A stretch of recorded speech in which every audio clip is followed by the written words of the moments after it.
อ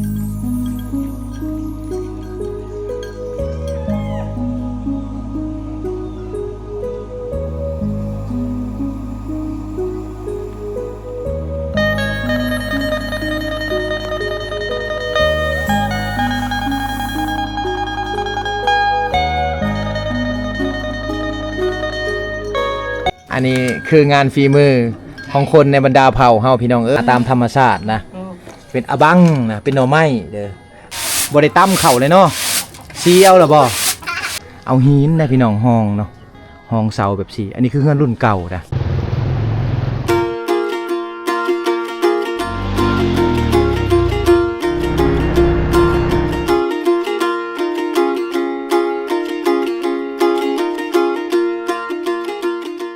กราบทักทายสบายดีสวัสดีพ่อแม่พี่น้องอีกเท่านึงนะตอนนี้บ่าวโนดอยู่ที่บ้านอาดอนพี่น้องเนาะหมู่บ้านอาดอนนี่ก็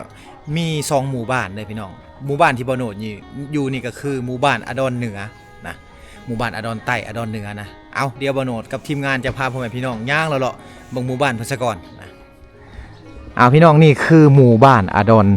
เหนือนะหมู่บ้านอาดอนเหนือนี่เป็นหมู่บ้านหนึ่งที่ว่าอยู่ข้างในพี่น้องเอ้ยเลิกนะเฮือนซานเพิ่นอยู่ทางเขตนี้เป็นเฮือนซานแบบโบราณนะเฮือนไม้แบบโบราณนะถ้าเฮาแนมลงไปแบบสิโอ้บรรยากาศดีขนาดเลยนะสุดท้ายเพิ่นสร้างเฮือนสร้างซานอยู่ทางเขตนี้แม่นสร้างเฮือนอยู่สันภูพี่น้องเนาะอยู่เทิงหัวภูแบบซี่นะลงไปลุ่มๆมันก็สิเป็นแม่น้ำนะ สบายดี อันนี้ห่านสร้างเพิ่นแปลงรถไถอันนี้สร้างบ่สร้างแปลง หับแปลงหมดเลยเนาะรถจอกรถจักรรถไถต่างๆพี่น้องเลยเราจะหับแป้งส่วนหลายกับคนลาวเฮาอยู่ทางเขตบรรดาเผ่ากับที่ใช้รถไถแบบซี่เด้อเขตผู้ดอยต่างๆพี่น้องเลยเพราะว่าเพิ่นต้องได้บืนผู้ตะล่ำเลยเนื้อลูกหมากอะไรอ่ะเป็นชูแล้วเลยมันเป็นยังอันนี้นะติดยากมันติดยากมันติดยากพี่น้องเพิ่นก็เลยเอามาเข่ามาแป้งนะเกี่ยมได้เพราะว่าจังน้อยฝนเศร้าแล้วก็ขึ้นไห้ได้เนาะขึ้นไห้ขึ้นผู้ จังน้อยชิบุมีรถขึ้น เอาห่านเพิ่นก็เป็นห่านที่ว่าโอ้ถือว่าใหญ่ที่สุดแล้วในหมู่บ้านนี่ มีเครื่องซ่อมแป้งรถต่างๆครับแป้งรถจักรรถไถพี่น้องนะตามในหมู่บ้านเอายางเลาะๆพี่น้องเอ้ยบ้านนี้ทีมงานบ่โนดนี่จักอยู่ทางใดเนาะบ่ฮู้คือกันบ่โนดกะมาผู้เดียวเลยมื้อนี้โอ้เฮือนซานมันคักอลีพี่น้องเนาะคักขนาดเลยนะพูนเฮือนซานลุ่มๆลงไปบ่ได้เนาะอยู่ติดกันเลยนะส่วนหลายทางเขตนี้เพิ่นเฮ็ดเฮือนเฮ็ดซานนี่จะบ่ได้อันนั้นจะบ่ได้เฮ็ดหัวเฮือนหัวซานนะพี่น้องเนาะอยู่ใกล้ๆกันก็คือกันแบบซี่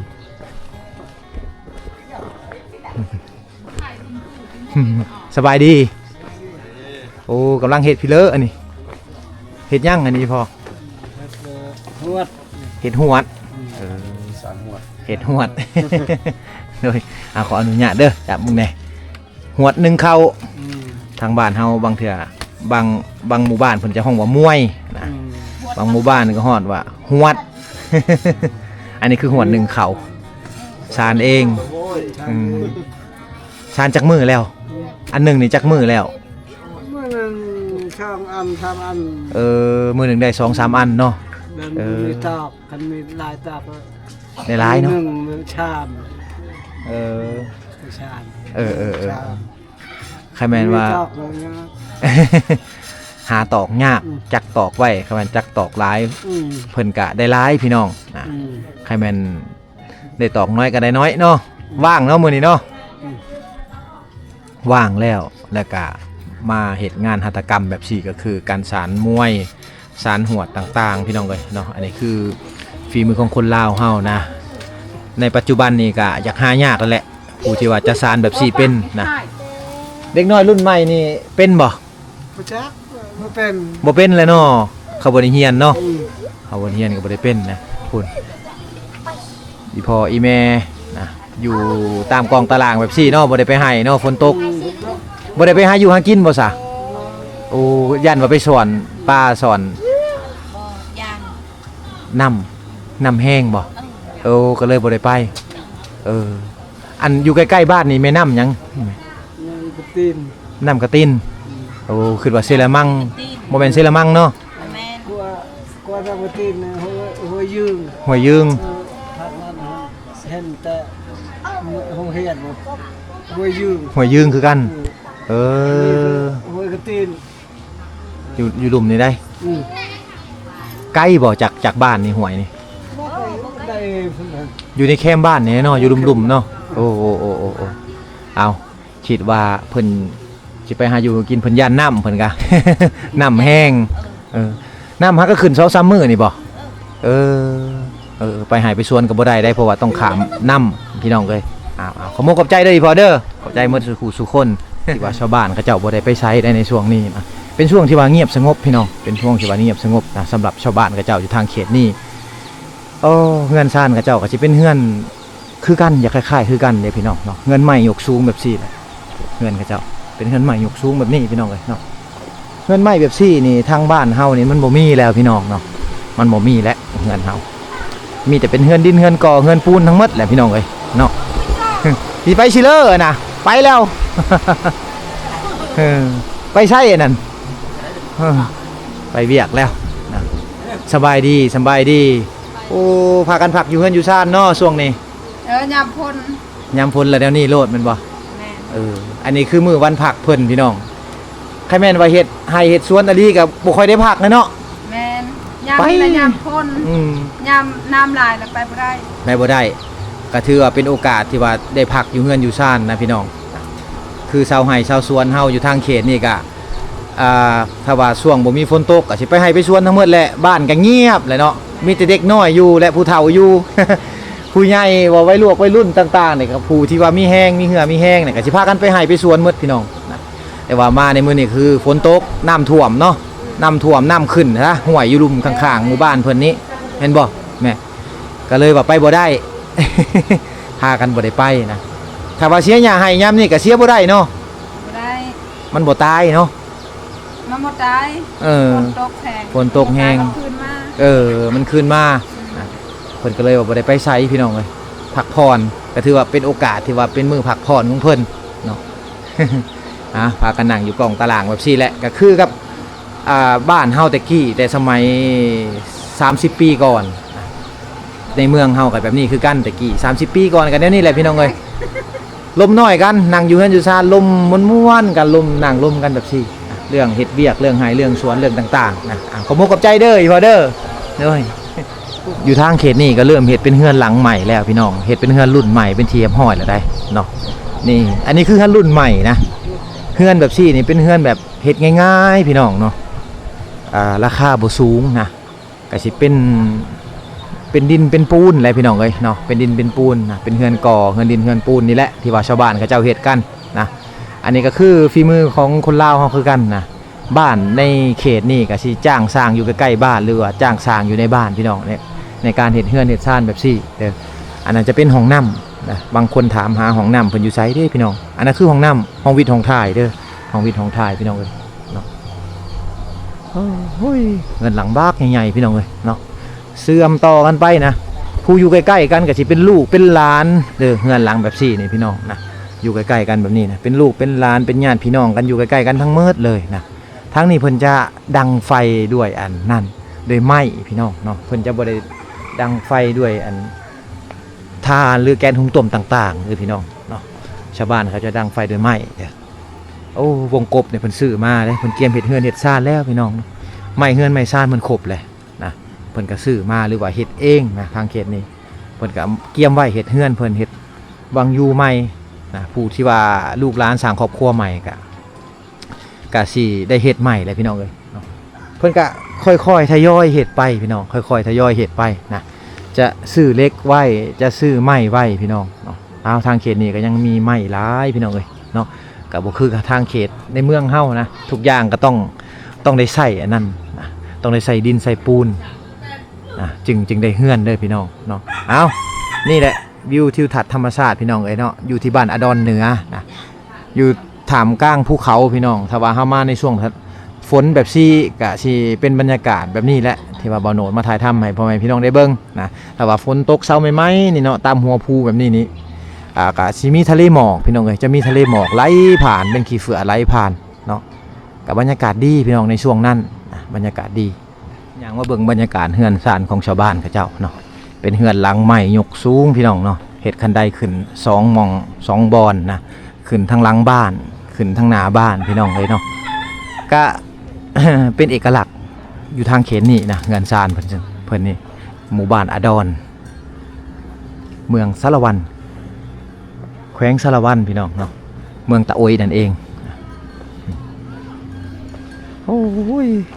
เหือนซานใหม่ยกสูงนะอยู่เลี่ยนๆกันไปพี่น้องเนาะสุดท้ายก็จะเป็นลูกเป็นหลานนะเป็นลูกเป็นหลานเป็นญาติพี่น้องกันอยู่ใกล้กันคือกันพี่น้องอยู่แบบนี้หมู่บ้านนี่มีไฟฟ้าเด้อพี่น้องมีน้ำมีน้ำสร้างมีน้ำบาดาลไหมแล้วก็มีอันนั้นนะมีสัญญาณโทรศัพท์พี่น้องเนาะเป็นหมู่บ้านที่ว่าสะดวกสบายแล้วถ้าว่าเฮามาอยู่ในเขตนี้โอ้เบิ่งมาเบิ่งเพิ่นสารก่อนจักสารเครื่องจักสารนะสิเห็นแต่ผู้เฒ่านี่แล้วเฮ็ดเครื่องจักสารแบบสิบันชวนสบายดีอีพ่ออีแม่เอ้ยโอ้เฮ็ดพิเลอร์นี่เฮ็ดยังหวดบ่หวดหนึ่งเขาโอ้สารเองเนาะเก่งเว้ยอันนี้ อันเฮ็ดเป็นแต่หวดนี่บ่อีพ่อติบเข่าก็เป็นบ่อาแตะก็เป็นบ่แตะไอ้จ้อยก็เป็นบ่เป็นโอ้เป็นหมดเลยเครื่องจักสานนี่ฮะโอ้ใช่ตึบน่ะติบเข่าตึบเพิ่นห้องว่าตึบพี่น้องติบเข่านะนี่เอามาเบิ่งในหวดนะตัวแล้วเลยอันนี้แล้วเนาะเบิ่งเฮาขออนุญาตจับเบิ่งแน่โอ้มีแก้วได้นี่ เอาไว้ก้อนแก้วเจ้าเอาแต่ตัวบ่มีแก้วหั่นมา เอาอันนี้คืองานฝีมือของคนในบรรดาเผ่าเฮาพี่น้องเอ้ยนะหาเบิ่งได้ยากล่ะได้นับมือนับบ่มีแหละเด็กน้อยวัยรุ่นนี่บ่เป็นแล้วเนาะเด็กน้อยรุ่นใหม่นี่เนาะรุ่นเก่านี่เก่งนะเขาบ่เฮียนเนาะเขาบ่เฮียนแหละมันสิหายไปตามกาลเวลาแหละพี่น้องเอ้ยนะอันนี้คืองานฝีมือของคนบรรดาเผ่าเฮาที่ว่าเพิ่นยังเฮ็ดได้หมดทุกอย่างพี่น้องเรื่องจักษาเรื่องหัตถกรรมนะน่าเสียดายที่ว่าถ้าว่าเพิ่นลงมาสนับสนุนแน่นะเฮ็ดเป็นงานโอดอปพี่น้องนะส่งขายเขาในเมืองก็คือสิได้ขายดีอยู่ได้พี่น้องเอ้ยบ่โนดคิดว่าจังซั่นเด้อแต่ละหมู่บ้านนะมีผ้าเข่าต่างๆมีกระโตกนะมีติ๊บเข่าอีพ่อนี่เป็นหมดเลย เก่งเนาะพุ่นใช่เอามาเบิ่งดูตัวเจ้าสารนะเอามาลูกขอเบิ่งหน่อยเด้ออันนี้ตัวแล้วนี่อันนี้ตัวแล้ว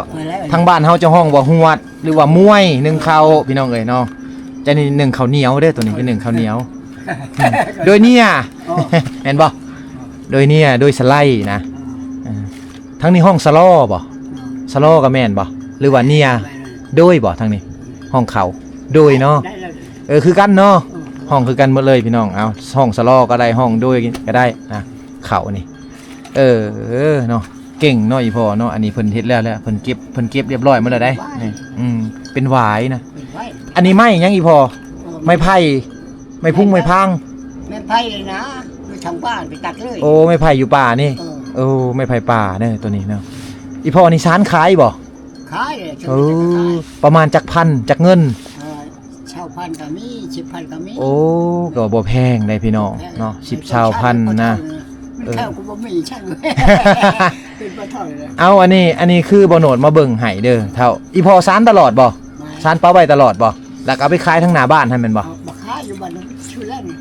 มีคนซื้อแล้วแม่นบ่นี่ไปชมวยก็ชื่อเพิ่นเลาะขายเด้อพี่น้องเอ้าอีพ่อนี่เพิ่นขายอยู่ตลอดเพิ่นเฮ็ดอยู่ตลอดถ้าว่าใครสนใจเหมาะพี่น้องทั้งฝั่งไทยสนใจนะก็ติดต่อบ่โนดมาได้เด้อพี่น้อง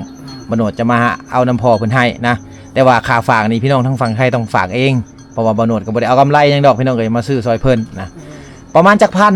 30,000บ่ประมาณ30,000เนาะอันนึงเนาะ30,000กีบก็สิถืออยู่ประมาณ50บาทพี่น้องนะอันนึง50บาทเด้ออันนี้ประมาณ50บาทพี่น้องเอ้ยนะถ้าว่าใครสนใจก็เอาซอยอุดหนุนพ่อเพิ่นแน่และบ่โนดจะมาหาเพิ่นอีกเทื่อนึงพี่น้องเอ้ยขอบคุณกับใจเด้ออีพ่อเด้อ โดย เชิญด้วยเชิญด้วย อ้าวพี่น้องเนาะชาวบ้านเพิ่นอยู่ในพี่เพิ่นก็มีน้ำลิ้นใส่อันนี้คือน้ำลิ้นนะน้ำลิ้นอันนี้บ่แม่นน้ำประปาเด้อพี่น้องเนาะเพิ่นจะเปิดปลาไว้จังซี่ดินเอาน้ำจังซี่มาใส่นะบางบ่อนบางหม่องเฮาก็เห็นเพิ่นใส่เป็นท่อปิดเป็นกอกแบบซี่บางหม่องก็เปิดปลาไว้เลยพี่น้องอันน้ำลิ้นต่อมาจากหัวผู้ไปเลยพี่น้องเนาะเป็นใส่ท่อดำๆแล้วก็เอามาวางตะข่ายนะ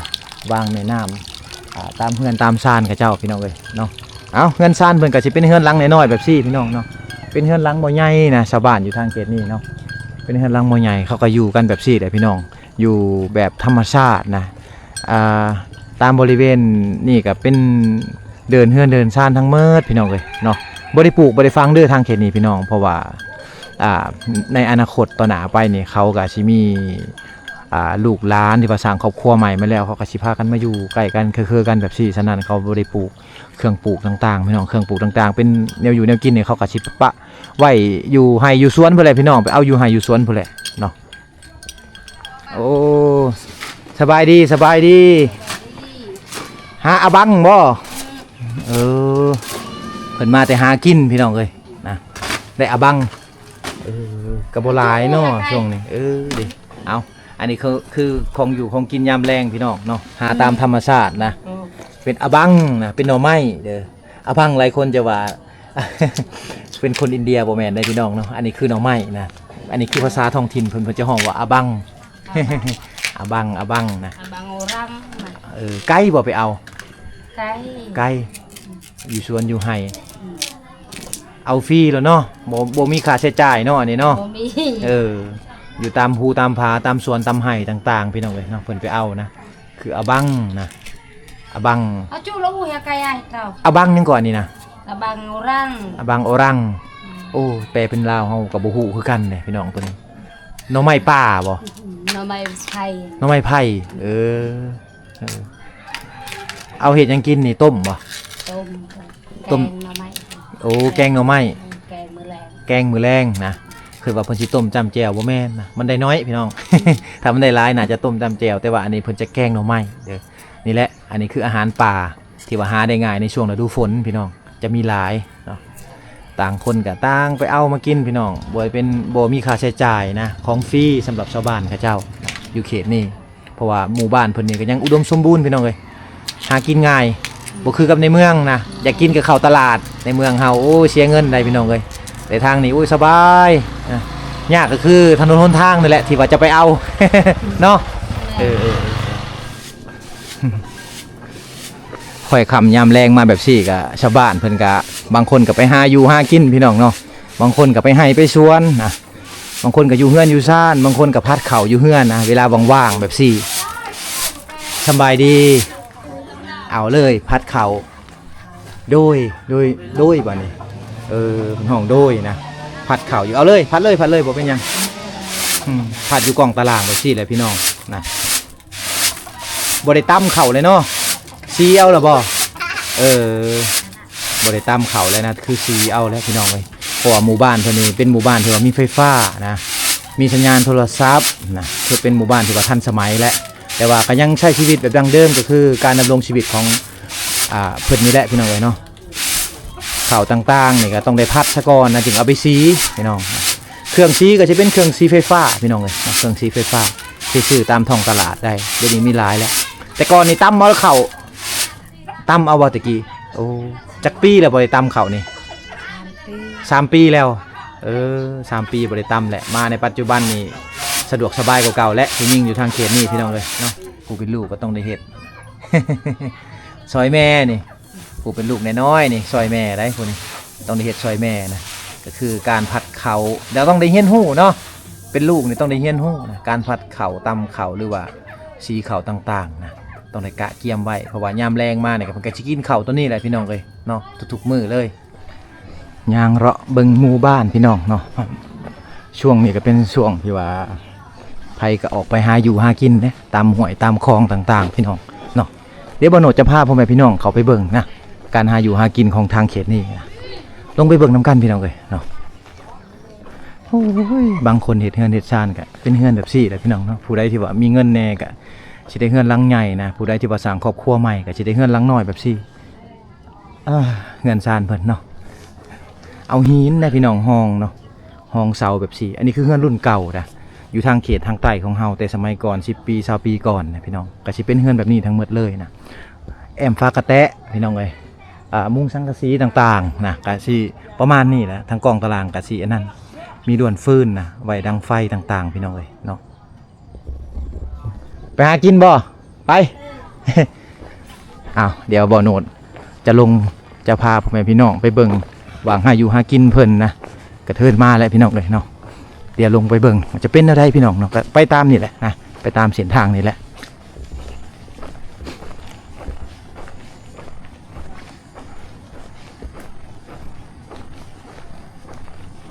ขึ้นไปทางใดเนาะบ่โนดกับบ่ฮู้ทางคือกันพี่น้องอันนี้เป็นครั้งทับอิฐได้ที่ว่ามาเนาะเอาเลาะไปนี่แหละพี่น้องเอ้ย หมกหูคือกันเด้เนาะไปพุ่นกะสิเห็นชาวบ้านกับเจ้านะสอนป้าลงเอาป้าต่างๆพี่น้องเนาะ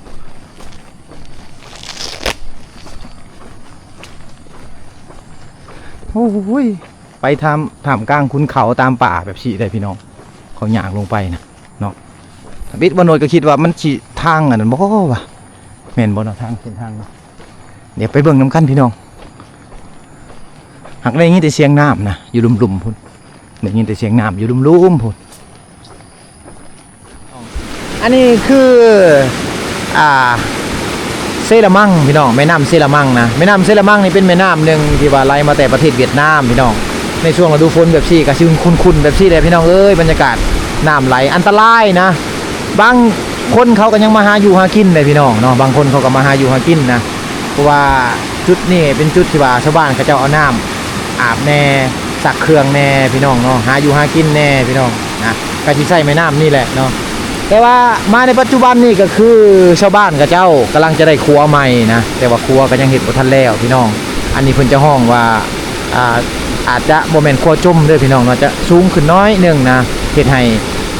คนในบ้านอยู่ข้างในเลิกนี่สามารถออกมาอย่างสะดวกสบายพี่น้องเนาะทุกๆปีมันจะเป็นแบบซี่ทั้งหมดเลยได้พี่น้องเลยเนาะบ่ว่าจะเป็นอยู่ทางเขตใดก็ยานะถ้าว่าฝนตกแห้งแบบซี่ก็การไปมาหาสู่ต่างๆก็คือการตัดขาดจากโลกภายนอกเลยพี่น้องเนาะหมู่บ้านใดที่บ่มีไฟฟ้าบ่มีสัญญาณโทรศัพท์แห้งกระเตกเลยพี่น้องเลยอยู่ข้างในแห้งบ่ฮู้ยังเลยนะช่วงนั้นนี่ชาวบ้านเขาหลายคนเขาต้องได้กะเกี่ยมอาหารนะน้ำดื่มต่างๆพี่น้องนะหรือว่าเครื่องกินเครื่องอยู่ต่างๆนะต้องได้กะเกี่ยมไว้เก็บไว้นะในช่วงฤดูฝนประมาณ 2-3 เดือนพี่น้องเนาะช่วงที่ว่าฝนตกแห้งๆแบบนี้นี่แหละอันนี้คือเหตุผลที่ว่าเฮาไปในเขตชนบทต่างๆอยากพาพ่อแม่พี่น้องมาเบิ่งทิวทัศน์ธรรมชาติและวิถีชีวิตตัวจริงของชาวบ้านกับเจ้าอยู่ทางเขตเมืองสมุยแขวงสารวันพี่น้องเลย